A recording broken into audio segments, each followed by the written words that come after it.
Por falar nessa relação, eu vou fugir um pouco do assunto, mas você viu que o Casagrande tava falando com o Pilhado naquela conversa dos dois lá, que eles foram trocar uma ideia. Ele começou a falar que o futebol em si é um ato político, né? Aquela questão da democracia corintiana, outras situações que o futebol, ele gerou um debate público de alguma maneira. O que você acha disso, Renan? Você acha que o futebol é um esporte que em si ele é político, ou pessoas como o Casagrande tentam politizar o futebol? Olha, puta pergunta, viu? É uma puta pergunta. Eu posso... Assim, digitem 1 se vocês querem que eu viaje bastante, ou digite 2 se querem que eu seja conciso, porque isso dá uma grande reflexão que eu posso fazer, que é do... Aí o programa vai entrar numa doideira. Vamos lá. E essa conversa do Pilhado com o Casagrande teve uns cortes interessantes, um bolsominion falando com um petista, assim, gerou umas... Então a galera quer viagem aqui, digitando 1. Então vamos lá, o que eu acho? Primeira coisa, pra mim todo esporte é em grande medida, ou especialmente esportes coletivos, são ou simulação de guerra, ou individuais, simulações de proezas individuais, proezas e façanhas individuais, como forma de... Especialmente homens, uma mulher, existem esportes femininos também, e há muito tempo, mas via de regra sempre foi uma coisa mais masculina, ostentarem sua capacidade física, suas proezas físicas, sua coragem. Então, você tem tribos, inclusive aqui no Brasil tem tribos que tem tipo um bungee jump completamente precário, o cara pula amarrado numa árvore, se fode todo, ritos de passagem de colocar pé em formigueiro, mas tem corridas e o esporte ele tem esse papel. Quando pega o esporte coletivo, grande medida o esporte coletivo simula guerra. Então um jogo de futebol é uma simulação de guerra.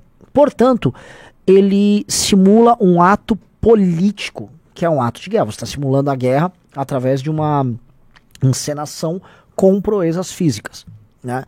E aí o futebol, em especial, que se tornou o esporte mais popular do mundo, ele tem esse efeito de, num mundo em que as pessoas perdem até o próprio senso de nacional, você tem facções que permitem um sentido de pertencimento. Então, por exemplo, eu sou corintiano.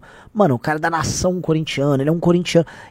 E o futebol permite isso, ele cria esses vínculos de identificação que são, no fundo, artificiais, porque o que é um corintiano? Ah, não, eu sou um torcedor do Atlético Paranaense, deve ser do Atlético Paranaense. Sou corintiano, né?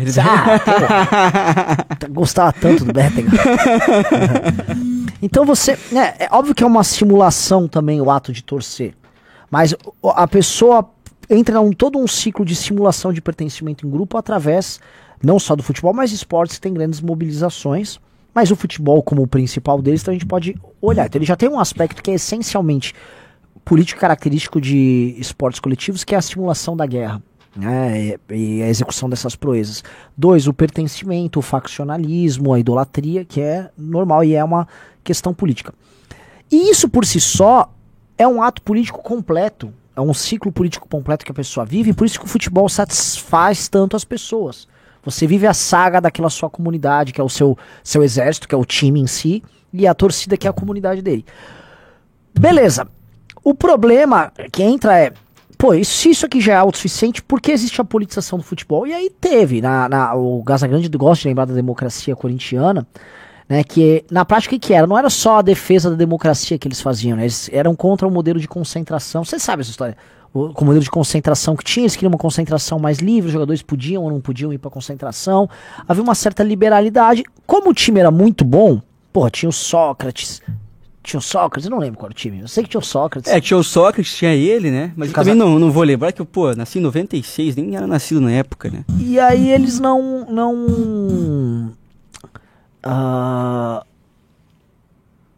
o time ganhou, então aquilo virou algo muito simbólico. Ele não ganhou nada, ele não ganhou o Campeonato Brasileiro e tal. Aquele time ganhou, acho que um Paulistão aqui, uns jogos ali e tal. Ele não fez nada muito remarkable, assim.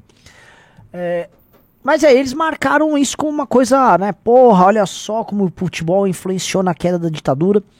Aí o próprio Sócrates, né? E tem artigos do Sócrates, o Juca Kfouri sempre começou a falar, ele começou já a viajar na maionese. Ele começou a achar que as torcidas organizadas teriam um papel político revolucionário na política.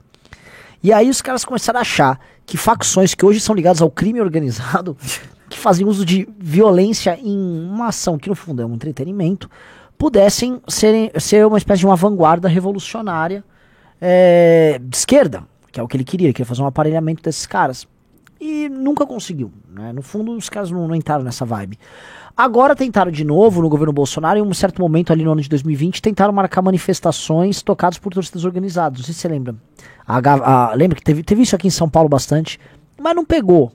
Não pegou, até porque, enfim, a grande facção que eles gostam é outra, né?